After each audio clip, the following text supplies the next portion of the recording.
ശ്രദ്ധിക്കണോ? Accelerator കൂടി ചോദിച്ചു. ആണ്, നീ കൊടുക്ക്, ചവിട്ടിയാലല്ലേ വണ്ടി മൂവ് ആവുള്ളൂ.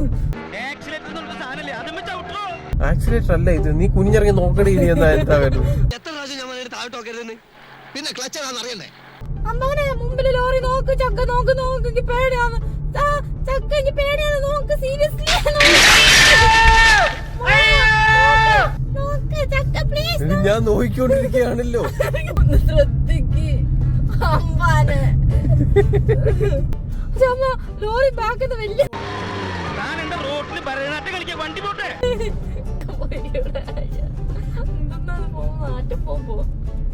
മാറ്റി നിർത്തി ചക്ക ഓടിക്കോ. നമ്മള് തിരിച്ചു പോവാ. എനിക്ക് ഉറങ്ങണോ? ആക്സിലേറ്റർ കൂടെ. ഇത്ര ബുദ്ധിയില്ലാത്തൊരു മനുഷ്യൻ എങ്ങനെ പഠിപ്പിച്ചെടുക്കാനാ?